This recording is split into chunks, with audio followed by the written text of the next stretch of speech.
All right, welcome back, Prospect Live fans. This is another episode of the 2021 MLB Draft Show. I'm your host, Ralph Lifshitz. I, of course, am joined by one of our lead prospect analysts for the draft, Joe Doyle. Joe, what's going on, man? We're diving into a little college wooden bat league, summer leagues this week. Yes, sir. Yes, sir. First time we've talked about this all summer. I know. I feel at home, but completely lost without the cape. I know. Without the cape, it's a lot tougher to make any evaluations. But hey, man, we're doing the best that we can. And like you said, a little bit of baseball is better than no baseball at all. And I got a little baseball myself today. I wasn't lucky enough to see cousin Sal Frelick, Joe's family member from Lexington, Massachusetts, of course. But I did catch Cody Morissette and an interesting power first base only, might pitch a little bit. He's up to 94 from the left side, but Reggie Crawford from UConn was really exciting. He roped a couple of doubles, and he actually hit a ball the other way on a line too that, like I said, almost killed the left fielder. But guy made a nice play on it, and then he got hit. So he actually got on base, 3 out of 4 times. And technically, I think if we're looking at expected outcomes, he probably had 1,000% on base percentage with those. Yeah, that's probably a pretty good ex-WOBA. I would think so. And I want to say he did it off of a lefty from Stetson. First name I forget right now. I want to say Gage Sullivan, but it's definitely Sullivan. Okay. Stetson lefty was 88, 89 with a slider that dropped down to like 79, kind of slurvy. But don't sleep on the Stetson arms, man. Yeah, I mean, he did it against, a guy from a legitimate program, a guy that probably would have been an arm in the cape, even if it was at sort of the back end of a rotation or a bullpen. Oh, yeah. Out there. And Kluber's a Stetson arm. As was Jacob deGrom. As was Logan Gilbert. Exactly. There's a lot of them. Stetson's got some dudes, boy. Mm-hmm. But it was nice to get back out there, get some baseball. Why don't you get into it? Dive into it. Let's get into it a little bit. I know you had some leagues you wanted to talk about. I won't steal all the spotlight. We'll get into Cody Morissette in a little bit, some of the tweaks that he made. I think he's probably the most interesting guy that I saw today, at least for the 2021 draft. Yeah. But you've been digging on your side, digging into, the Texas College League, whatever this Forrester team, whatever the heck is going on in Santa Barbara with Matt McClain and company, Florida Collegiate Summer League, Coastal Plain League. There's a lot of different leagues. Everything's really segmented this year, and the talent isn't, condensed into Northwoods and Cape Cod and U.S. national teams. So we got a bunch of leagues. Guys are spread out. They're playing men's leagues as well. Yeah. What do you got for me? Well, I think you kind of hit it on the head with the segmented thing. All these leagues the talent is marginalized a little bit. There's not as much access to video, so evaluation is, like I said, it's a lot more difficult. But still, you kind of have to expect the hitters to perform at an even higher level than they would have at the Cape, and you expect the pitchers to perform at an even higher level than they would at the Cape as well, because they're facing lesser competition. So I think probably the most important league to start in is going to be the Florida League. There's a lot of potential first-round talent at the Florida League, specifically with the Orlando squad. Not a lot of talent spread out over the rest of the league, but starts at the top with your boy, Judd Fabian. He has not disappointed. He's not hitting quite where you would expect him to hit against lesser competition, in my opinion. Mm-hmm. He's batting .308. Got a .550 on base percentage, though, 13 walks in 11 games, and he's slugging .500. Couple of doubles, got a home run. He does have 6 strikeouts in those, I think it's 43 at-bats or something like that. So all in all, pretty good. Fellow outfielder out there in Orlando, Robbie Martin's batting .367, .417, .533 with a couple of doubles and a home run. Those two guys really anchor that lineup. And then on the arm side, Orlando is stacked too. They've got Tommy Mace and they've got Jack Leftwich. Tommy Mace, he's only thrown 5 innings, but he does have 7 strikeouts and he hasn't walked the batter yet. And Leftwich, he's got 9 innings under his belt and he's got 11 Ks. But in 9 innings, he does have 5 walks, which is a little bit concerning to me because that's been an issue with him in the SEC. So what are your thoughts on kind of those guys? And I want to also hear your holistic thoughts on how we're supposed to judge these guys with such a spread out talent pool. Yeah, I'm going to tackle the first part of that off the bat. I think a lot of it's just going to come down to taking a look at your foundations, what you've seen out of the player before. If you're coming in on a second look or someone that you have some history with, some of these bigger name guys like a Judd Fabian or, Robbie Martin, even like a Reese Albert. And for me, I know Jacob Teeter's on that team as well, the big old Goliath of a man that was on the Cape last year. I think it's just important to take a look at the progression that they've made year over year. Maybe a little bit you might have seen of them in the spring. What things are they doing better? What things are they doing worse? Does the bat speed look the same? How does the body look? That's the kind of stuff that I'm taking, the most away from. Like tonight with Morissette, I noticed some things in terms of him making some adjustments for, certainly more launch angle. It looked like he was, trying to put the ball in the air a lot more than he had previously. It was more of a clean sort of line drive, maybe even knock it the other way kind of swing previously. He's making concerted effort to go to his pull side for power. That's interesting. He also played third base tonight, where I had mostly seen him just second base previously in my looks, in the past with BC.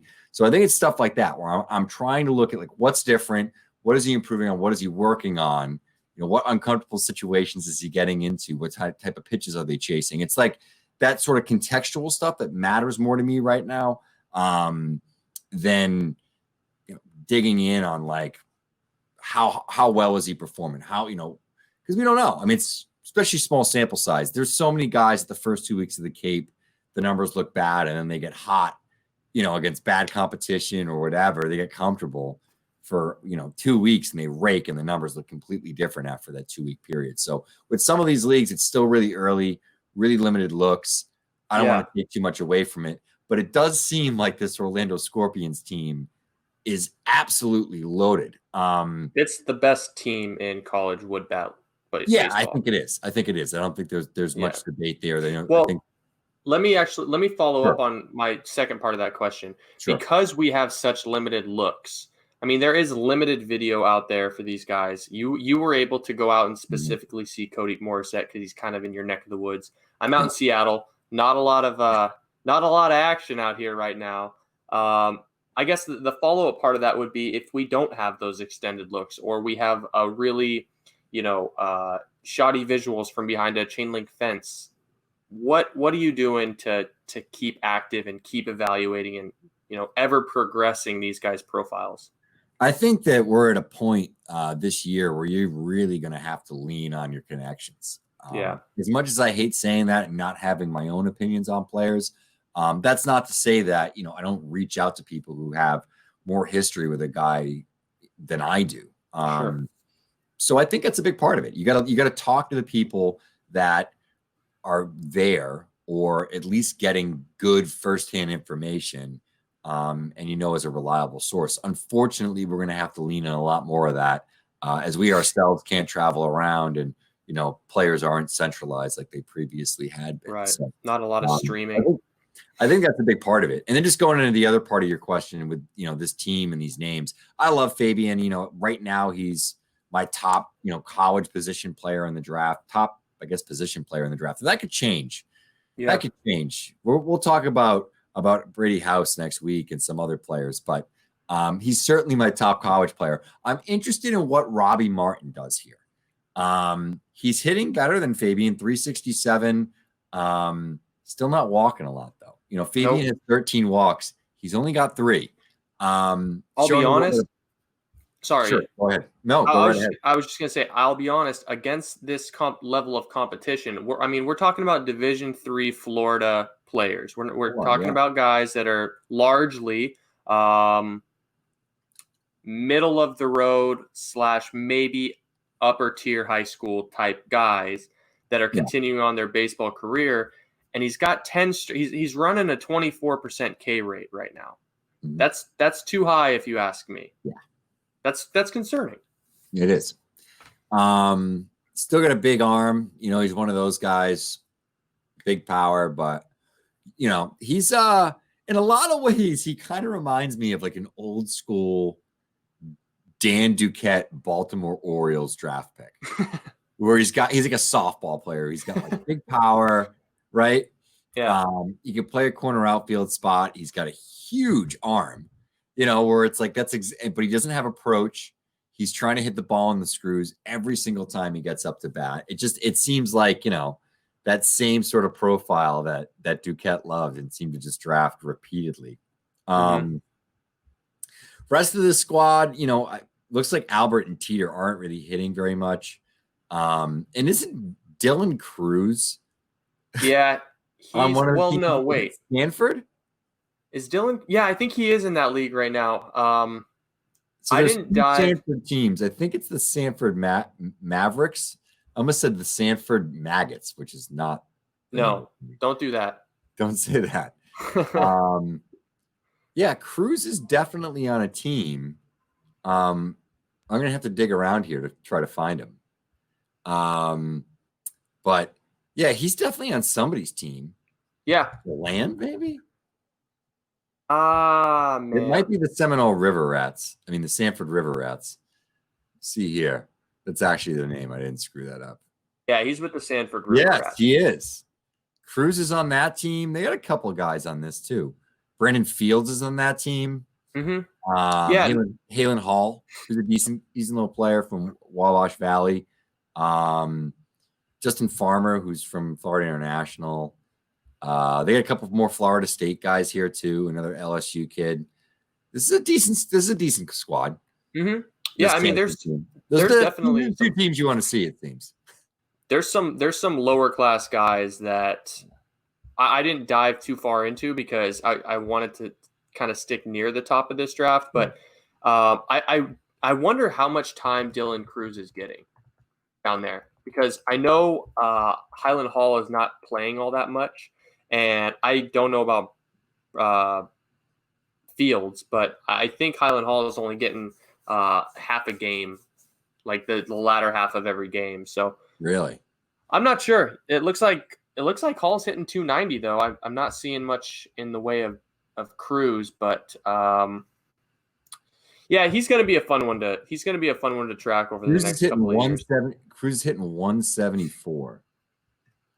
That's not great, Bob. No, 23 at bats too. I mean, he's gotten up, but whatever. He's like 17, isn't he? Yeah. So he might be 18 by now. Hall's got a fair amount of at bats. Hall's got 31 at bats. Yeah, he does in 11 games. Yeah, he's getting out there. I liked Highland Hall this year. I hope that he continues to ascend. Or 2 years ago? So last year. Yeah. Hall's got a homer too. But there you go. All right. Yeah. Any other teams within the Florida State or the Florida Collegiate Summer League? No. I got to learn the names of all these leagues now. I'm spoiled with the Cape and Northwoods. And it's tough when there's 9 or 10 leagues you have to track. It makes things a lot more difficult. That's for sure. Exactly. All right. So anybody else in the Florida Collegiate Summer League you want to dive into? Not in Florida. I mean, the heavy lifting is in Orlando. But yeah, like Highland Hall, Dylan Cruz, Brandon Fields, like those guys are definitely going to be fun to watch. It's just probably not quite yet. Great. So all right, let's what league you want to go into next? I want to go West Coast. Or do you want to go out to the West Coast and West Coast, baby? All right, you talked to me about that one because you dug into that more than I have. I know that our good friend Nate Plotz, Eclectic Laddie, actually took in a game, but they're not letting anybody behind home plate. So Daddy don't like it. Yeah, no, they're letting very, very, very limited media into these games, just some news stations to get some publicity. Almost all of the talent is in Santa Barbara. It's almost always in Santa Barbara for this independent league on the West Coast. I enjoy following these players because I've seen so many of them. A lot of Pac-12 players, a lot of UCLA guys are out here. And another top 10 talent, Matt McClain, is someone that probably should be headlining what's going on right now in wooden bat leagues just because of what he's doing. Like I said, Ralph, it's tough to gauge what sort of a performance this is based on his competition, but He's got 62 at-bats, 14 games. He's batting .500. He's got a .597 on base and an .833 slug. That is 10 extra base hits, including a couple of triples and a couple of home runs. So if you're a Matt McLain fan, I don't think there's any reason to be moving him down your draft board right now. How much do you move him up? Do you move him up at all? Don't move him up at all. I mean, to be frank, though, we've already got him in the top 10. Yeah. So it's hard to put him up against, small school, Division III school, JUCO guys and have him mash and prove anything more than what he's already proven. There's not a lot of margin to move. No, I you know what I mean? I agree with that. But I do think for guys that were curious or skeptical on whether Matt McLain is a top 20 pick, if they had concerns about his size or whatever, this certainly won't hurt. I'm just looking right now. Do you still have I think you've got him. You have Del Castillo and ahead of McLain still. Yeah. Let me ask you why. I believe wholeheartedly, without question, in Del Castillo's bat. I mean, I have no doubts that it's a 55-55 offering with polish. I know that he's going to be a first baseman. I wouldn't even try him in left field. Yeah. I wouldn't. But we're going to be moving to a universal DH. There's just going to be a lot of opportunity for that bat to move really, really quickly. And the only doubt that I have on McLain, and I've seen him live 4 or 5 times now, is I don't know if he's a shortstop. He's not. That's the thing. I think he's a second base. I think he's a second base or center fielder. And if he's a center fielder, I'll move him up. But I don't think he's going to pop. I don't think he has the arm for center is the thing. Yeah. So, I don't have as much value on second baseman as I do an assured hit tool. Yeah, and I think that was one of the initial things when good friend, former Prospects Live founder now with the Twins, Jason Panini and I were down the Cape last year and we caught McLain a couple times and it was like, this guy was a first rounder. He's just physically, he's 5'9". He's not a big guy. He's like 180. Not that he's in bad shape, but he's not incredibly strong. It's not like he's a stout, he's not built like Rock Riggio. He's built like Nick Madrigal. He's built like Nick Madrigal. Yeah. I mean, he's more unassuming than Alex Bregman. Oh, without a doubt. He's more like Alex Bregman, though, in terms of the style of his game when Bregman was at LSU than he is like Nick Madrigal. He's a guy that's going to tap into pull side power. Same way that people are always a little amazed at how does Bregman, I don't know about buzzers and all that, but how does Bregman, despite not having insane exit velos, how does he constantly park it? Because he knows how to tap into pull side power on balls in the inside part of the plate. And I've seen McLain do that, Yeah. Bregman has incredible hands. Yeah, he'll shoot stuff down the line. It's the same thing. McLain's hit tool is a solid 55. I don't want to throw plus on it yet, but he's got good approach. He constantly makes contact. You heard what the numbers are. Mm-hmm. The question is, where does he fit defensively? Because he's not bad as a collegiate infielder, no matter where you play him in the dirt. But I just think long term, like you said, he probably doesn't have the arm to play shortstop or third base. I don't know. I mean, unless he's Scott Kingery. Kingery kind of has a similar profile, only Kingery's definitely faster than Kingery's pretty quick. Definitely stronger, though.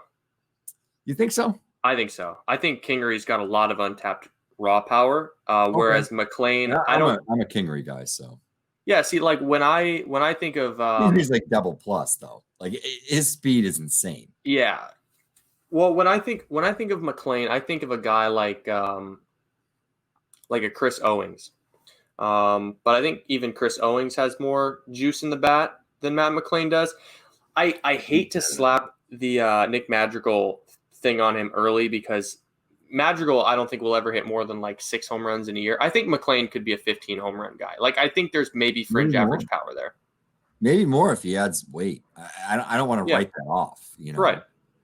there's some pop in the bat. It's just it's a good hit tool. I mean, it's a good hit tool. I think he's a guy that could add strength. He gets the most out of his body. He gets the most out of his swing. I don't want to question it too much because there's so much that can still happen with pretty much any of these guys' careers. But players like that in particular, where they do a lot of things well, that you can sort of supercharge a lot of those tools, you know, if you focus enough. And especially power, that's something that guys that make quality contact and have good plate discipline at a young age tend to add. So I don't know. I don't want to write off the fact that maybe he sneaks up to 20 homers. You know, I think it's within the realm of possibility. He's never going to hit 30. He's not going to be Bregman in that sense. There's no way Matt McLain hits 30. Even if he takes steroids, he's not hitting 30 home runs. I know this is going to piss off Astros fans, but I think it should be noted that if Bregman played anywhere but Minute Maid, it would be like 23 or 24. He'd hit 30 homers in Fenway. Fenway, yes, but he needs a left field short porch. He has so many. Oh, he loves it. First row short porch dingers. I mean, that's what I mean. But a lot of that is being able to maximize and control launch angle, and it's something that Bregman, based on the numbers and the variances, does incredibly well. Almost better than anybody in the game. So I can take away his home runs, like 6 or 7 of his home runs, but everything else across the board is elite. Somehow we got Alex Bregman. All right, let's keep on going here. Talk to me. Who else? Anybody else in that squad? Yeah, a lot of guys out there. Christian Franklin, your boy. He's playing out there. He's not really performing quite at the level that McLain is. He's hitting 267 right now. He's slugging 491, and he's slugging 466 with a 491 on base clip. Here's the thing: there are so many walks being granted in this league. I think Matt McLain has 15 walks in 11 games. And Christian Franklin has 23 plate appearances and 15. He has 8 walks. He's running a 33% walk rate right now. So there's a lot of walks being given out. But anyway, Christian Franklin is another one. Nick Nastrini out of UCLA has got 12 innings, 16 strikeouts. He's looking all right. Noah Cardenas, the catcher out of UCLA, he's probably a top 8 catcher, top 6, top 8 catcher in this upcoming draft. So he's going to be a name to watch. And then Ryan Holgate out of Arizona, the outfielder, another guy hitting 278, 4 home runs, which for these wooden bat leagues, it's the most home runs I've seen from anyone. So that's worth mentioning. But there's one more guy that we should bring up, and he's a 2022 guy. And listeners are going to be familiar with this name. That's Jace Young, Josh Young's little brother. Yep. Not 2021, he's 2022. Listen to this. He's running a 575, 645, 815 slash. He has 2 doubles, 2 home runs, 2 strikeouts. He's been issued 17 walks in 50 plate appearances. He wasn't all that hyped up either as a recruit, and he replaced his brother, I think, at the position at third base. Yeah, and he just destroyed the baseball. Yeah, I thought he looked pretty good early in the year. They're funny because they got a couple of brothers in that team. Now, is Dylan Noisy on that team too? On Texas Tech, or is he on? He's on Texas Tech, but I thought he was out there too. I thought he was out there on that team with McLain. He might be. I didn't pick up any of his numbers or information, but I wish I would have. Yeah, he's actually really quick, surprisingly. But yeah, those Noisy brothers, they're always a little bit more athletic than you think. But anyone else there that you want to talk, or you want to jump into the Coastal Plain League and let me go off on Ryan Cusick? Let's talk about your Wake boy. Let's do it. Yeah, so another local guy to me, kind of like Seymour last year, only a different town on the other side. I get some history with Cusick. I know his original high school coach. He actually transferred to Avon Old Farms, which is a very famous program where George Springer went, as well as some other top Connecticut prospects over the last few years. But he's down in the Coastal Plain League. Unfortunately, he did not come home Big guy, if you haven't seen him, 6'6", relatively thin. He's only, I think, 220, 230, somewhere in that range, but really, really long. I've always liked the arm action. It's relatively high slot. But one thing that I'm seeing from him, and the reports are telling me, I'm not down at these games. I'm listening to people that were at these games. I'm talking to them behind the scenes.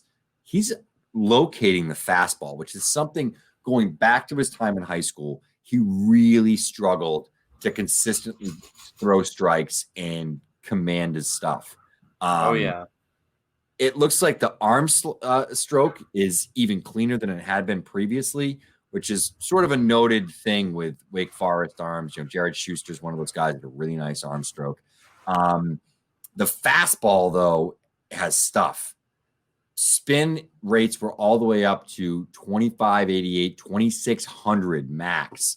Maxed out and touched 97. I believe in terms of the heat sheet that Division I baseball do great work over on that site, keeps track of. I believe right now he has the highest recorded, meaning it's actually confirmed, pitch of any summer collegiate wooden bat league right now when he hit 97, 98. So he's sitting 94, 95, 90, maintaining it.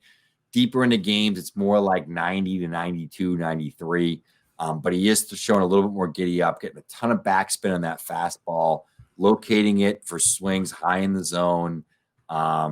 Slider looked a little bit better, and he's working a changeup as well. I like the slider as his best secondary. I know that we've gotten some numbers from I think our buddy Eclectic Laddie as well that back it up. So yeah, I like Cusick. I think there's some components of his profile that needs to get cleaned up.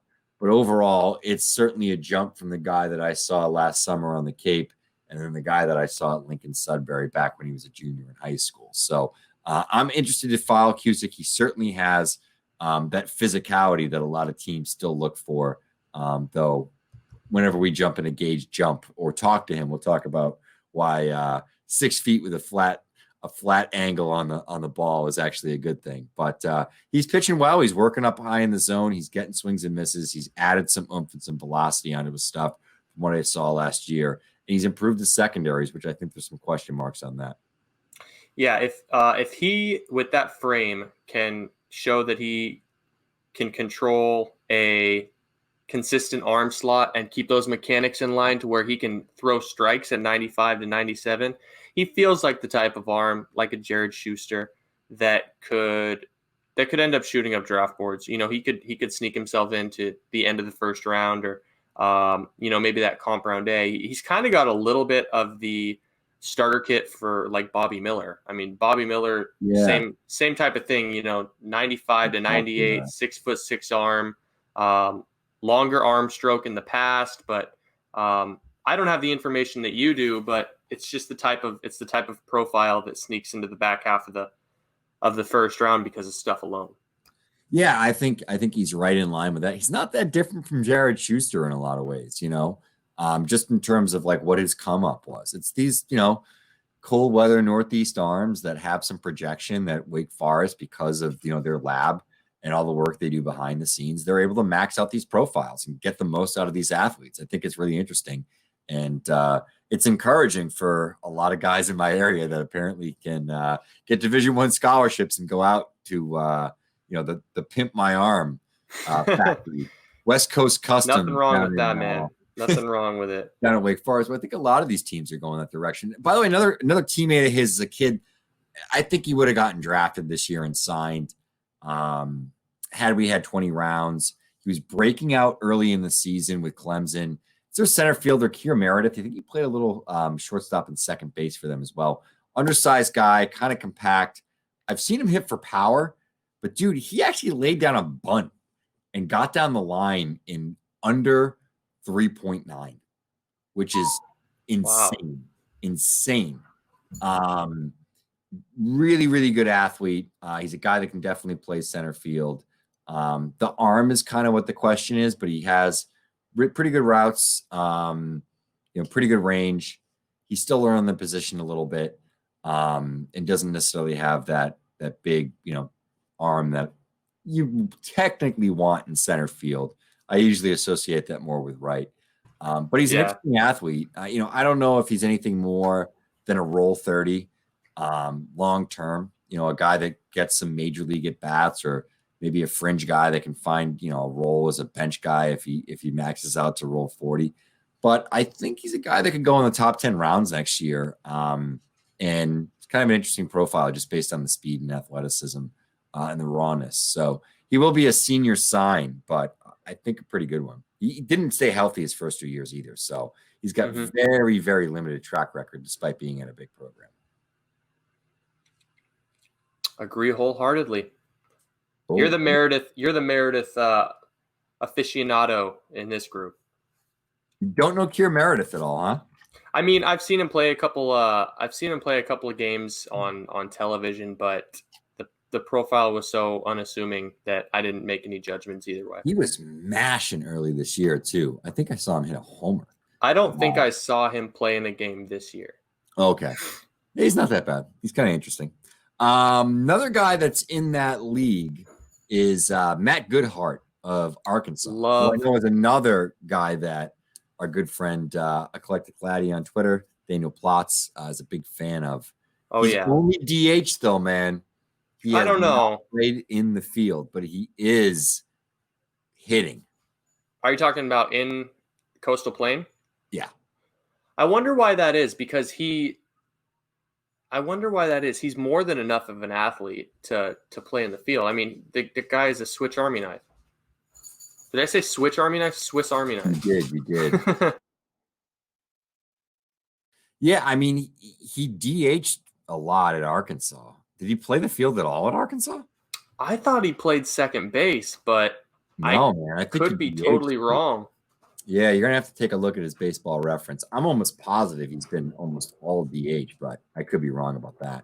But yeah, numbers have looked pretty good. He's got, I like the bat.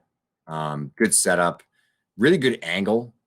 Really good hips. Yeah, I know that that Nathaniel had talked about his variable bat angle. Is that what it is? At a VBA? Yeah. It's a new stat to me, so some of these things I'm still learning, but I understand it in concept. But yeah, it is a very angular attack angle, and it's something that's maxed out for power, pull side stuff. It works well. He's a Jack kid. He's a smaller kid too. Yeah, is he 5? He's 5'10", 5'11", 200. Yeah. No. Yeah, no. He kind of feels like he's gonna. I got 6'1" actually. Goodhart is? That's what I have listed here. Man, the stature in the box makes him look like Max Muncy. Yeah, it's probably that. It's probably that. Now I'm double checking against Baseball Reference, but I had listed like 6'1". Oh, you learn something. Yeah, 6'1", man. He's 6 feet 1 inch. Yeah. At least he's listed as such. Maybe he's 5'11", and they're just listing him as 6'1". Well, that's not. We got to go off of the book. We can't stray for one guy. Anyway, except for Nick Madrigal, who's all of 5'6".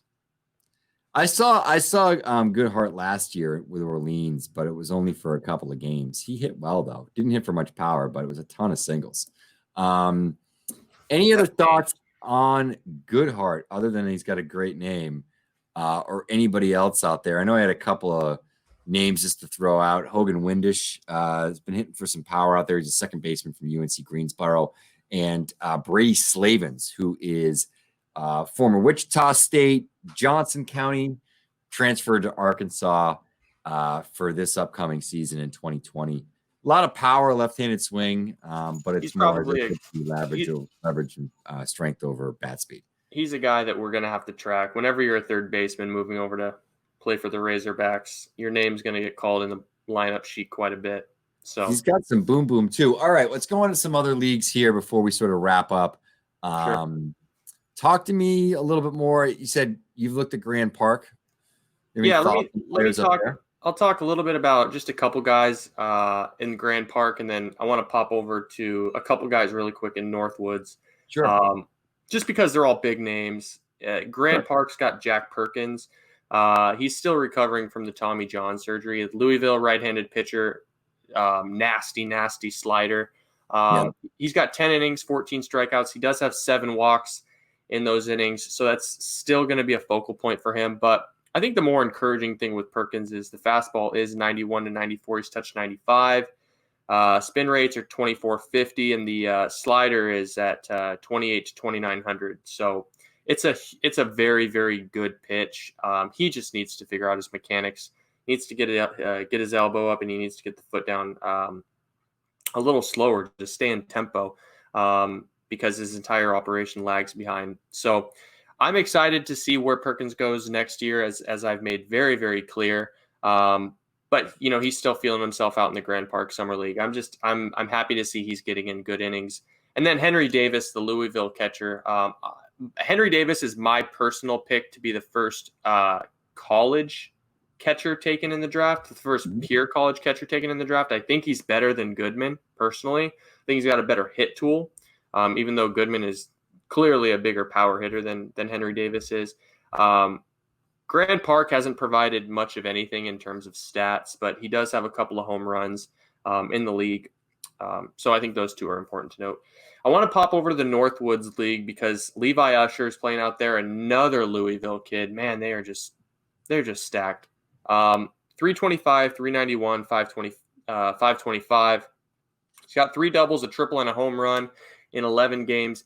He's got 14 strikeouts in 11 games in the Northwoods League. That is not packed with talent. I'd say it's probably one of the top 6 or 7 leagues this summer, but that's a lot of strikeouts for a guy that a lot of people in this industry have tabbed as, maybe a top 20 pick, top 30 pick in next year's draft. So he's going to want to cut those down, especially going into conference play next year. But the other guy I want to talk about that has gotten no acclaim is a boy from Washington State University, first baseman Kyle Manzardo.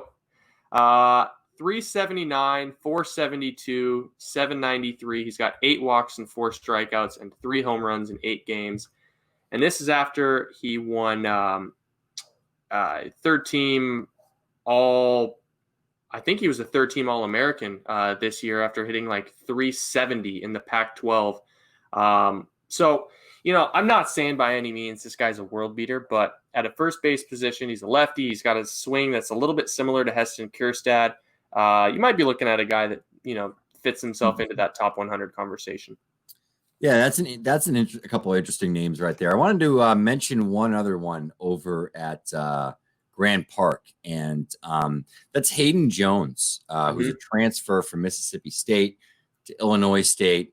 Been hitting pretty well out there, and actually I believe has the highest recorded exit velocity via TrackMan in the College Summer League at Grand Park with a whopping 106.2 mile per hour home run, I believe. Is that just Grand Park, or is that all of the summer bat leagues? That is just Grand Park. They have their own TrackMan system. They've been posting some of that information over on D1. Shouts to those guys. That's my footnote annotation. It's noted that they've done a very good job of covering some of that Midwest. They do right now.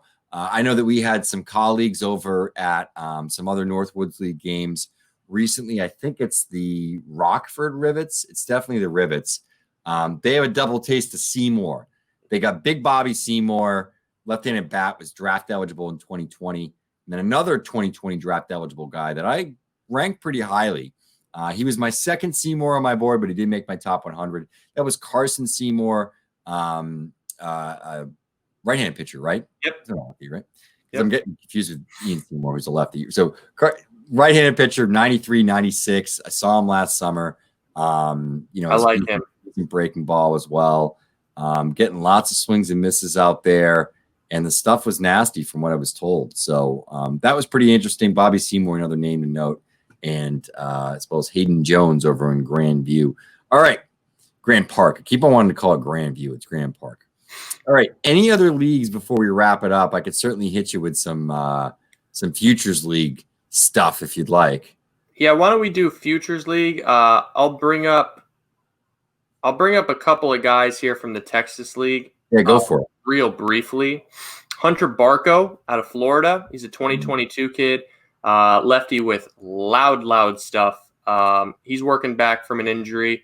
8 innings, 14 strikeouts, and 1 walk. So he looks like he's well on his way to recovery. And I mean, he would be the odds-on favorite to be the Saturday or Sunday guy for Florida this year. He's almost certainly gonna grab one of those spots.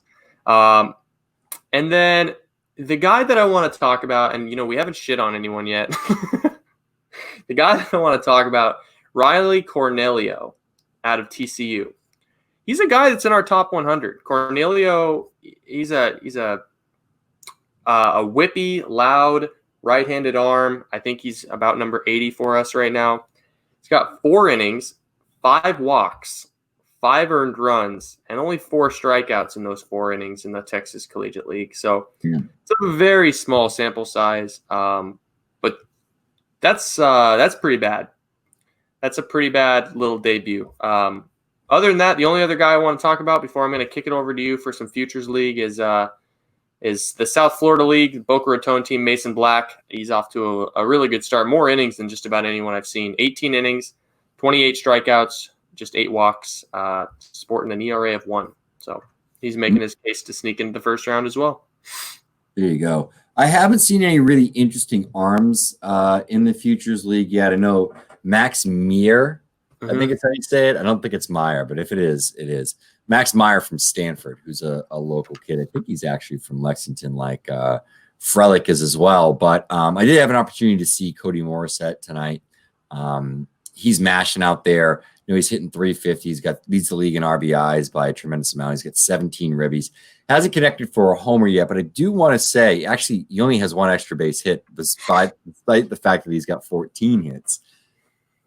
He really laid into that first ball that I had posted on Twitter. And the second one, both of them were on the dirt, against on the warning track. So he just sort of missed 2 balls to his pull side. He's a guy that gets hot, and certainly based on the swing changes I've seen from now to what I saw last summer, a little bit this spring, and certainly a ton the previous swing in his freshman season. He's gone from more of a line drive hitter to a guy that's looking to launch. He's looking to elevate on fastballs, and he's looking to turn on stuff to his pull side. So I thought that was a positive development from Morissette. He's getting on base a ton, and Frelick unfortunately was out. I have another couple games with North Shore pretty close to me. Worcester's playing them August 1st, which is right in my backyard. It's like a 15-minute drive. I'm hoping by that point Frelick is back. As I've been told by some folks within Boston College baseball, it's just a soft tissue injury, nothing really major. He's going to be back out there again this summer. They're just being overly cautious. There's no reason not to be. Dude was mashing though, man. 33 at-bats through 8 games, 14 hits, 10 runs, 3 doubles, a home run, and 2 stolen bases. Yeah. I mean, I like seven walks to 6 strikeouts, across 33 at bats. And I guess that would be 40 plate appearances. So very, very good production from Cousin Sal. I'm excited to watch him. Yeah. And I caught a great 2022 kid I had never seen before.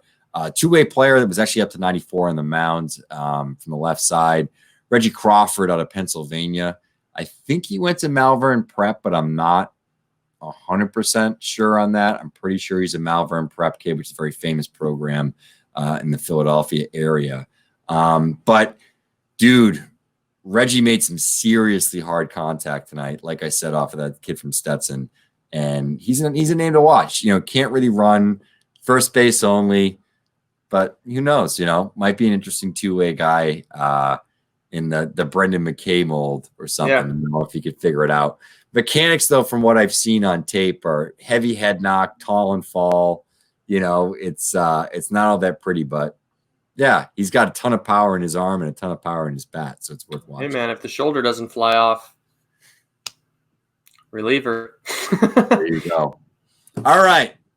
Anybody else you want to touch on before we wrap this sucker up? That's all I got, man. This podcast would generally usually be chock full of Cape Cod, but doing the best with what we've got, and there's still dudes out there mashing.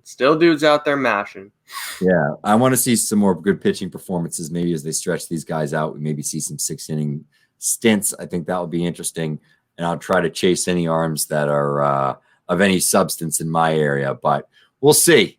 It'll be fun. Everyone, thanks for joining us for another week. Joe, thanks for joining me again and the always stimulating conversation on the 2021 draft. We'll be back in another week with another show. Probably going to be breaking down the Wooden Bat League championships, not the World Championships, the national championships in Georgia this week. Chase Petty, Brady House, a lot of big names. Should be very exciting. As a quick teaser, Jordan Lawler and Brady House are separating themselves. Anyway, so we'll get into that next week. Lawler had 2 bombs today and one to the warning track. Yeah, it was right after I was sticking up for Marcelo Mayer and saying, I don't know, I think he's right there with Lawler, but I'm holding off. I'm keeping Mayer here as long as I can, but if we don't get him in one of these showcases soon, I can't justify it. But anyways. All right, let's move on to the next week. We're on to the next one.